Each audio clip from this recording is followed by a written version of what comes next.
Patuloy pa rin ang paglibot natin sakay ng Star Navigator kasama ang ating land-based OFWs at seafarers. Siyempre, kapag kasama nyo ang inyong lingkod, hindi lamang entertainment ang handog namin para sa inyo.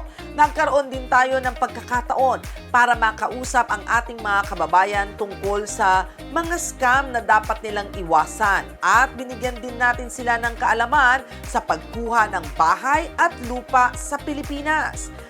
ATM scam at fraud, yung nagbibenta ng ATM. So yung nagbenta ng ATM, pakitaas ang paa. Na wala na dito, nakakulong na. So, yung ATM fraud, wag na nyo ibenta ang inyong ATM. Kasi uso yun sa Taiwan, akala nila sa kaunting halaga, binibenta nila, ang kapalit nun, mawawalan ka ng trabaho, makakasuhan ka, makukulong ka at mapapauwi, game over. Wala ka ng chance bumalik sa Taiwan. Tapos, lately naman, SIM card fraud. So, hindi na nila mabibili yung ATM. May mag-aalok.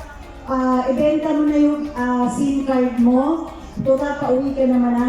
Same thing, gagamitin yung SIM card mo, pantawag, lulukohin nila yung mga Taiwanese, and bottom line, ikaw pa rin ang mga kasuhan. Okay, actually, diniscuss natin yan with DMW Secretary Hans Kaplak before, together with, of course, OWA. So, please beware of all these scams. Unfortunately, may mga nahuhulog pa rin dyan dahil sa silaw ng pera. Yeah. Ganito, sinasabi lang ni Marie kanina, pag kayo aalis na, kung akala ninyo na, syempre, lahat registered ang mga SIM cards nyo di ba? So, papagamit nyo sa ibang tao, okay lang, sige, gamitin mo, bibili ko ng 10,000 yan.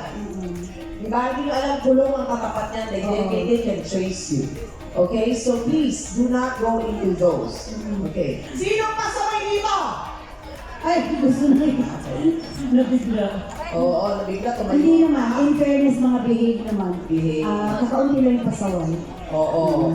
Dahil nakakatuwa na ang dami natin OFW sa Taiwan. How many sa tala mo right now ang OFW sa Taiwan? Sige nga. Tatanungin natin sila? Ikaw muna. 179,000. 179,000, roughly the same as Hong Kong. I think Hong Kong is even bigger in Asia.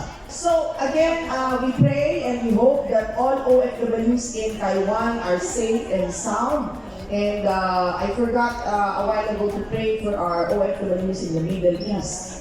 Okay, there are a lot of stranded OFWs in the Middle East, and of course, we also pray for them, Marie, because honestly, they're working hard for the money, but you are very blessed to have a very, good environment, and so we pray for the world. Ilan ang seafarers sa Pilipino dito, if I may ask? Kalahati? Pilipino? Yes, kalahati. Ito na ang mga sasabihin natin about house talking. Alam mo bakit? Honestly, itong sinasabi ko sa ating mga seafarers and our OFWs, nakaipon na ba kayo? Sagot, nakaipon na ba? Amene ang mga utaw. Parang tulala kayo. May ipon na ba? Ano daw? Resibo! Sa totoo lang, importante naman talaga na may give love to yourself. That's true. Hindi nyo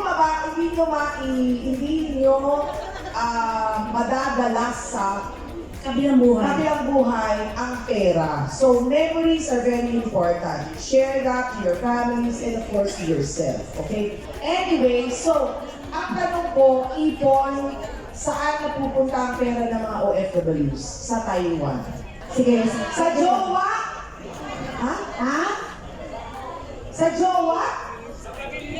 Sa pamilya. Ilang pamilya? Ilan ang pamilya? Ang tanong ilan? Ilan ang pamilya? Ay, ang kapal ng mukha. Hindi, alam mo ba't ko natatanong yan, Mari?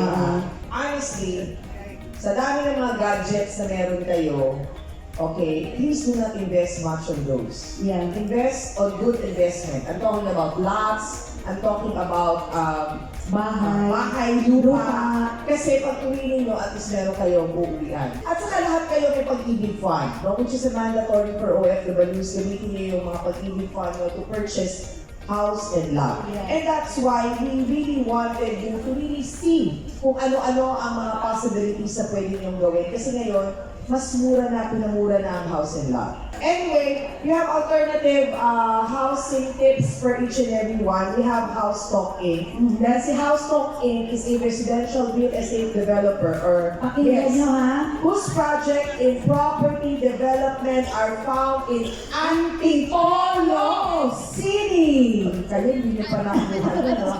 Antipolo City, Laguna, Cavite, and Metro Manila. Imagine mga friends, okay, meron silang project dyan sa East Project, Rizal Province. Laguna, Binyan, Laguna. Meron tayong The Granary sa East Project natin, merong The Hammond. Sa Granary sa Binyan, Laguna yan. And meron tayong Southville Homes, Calendona sa may San Pedro City. Uy, house and lot ito hindi to condominium, house and lot. The Hammond, Antipolo City Townhouse Development, prices start at 3.8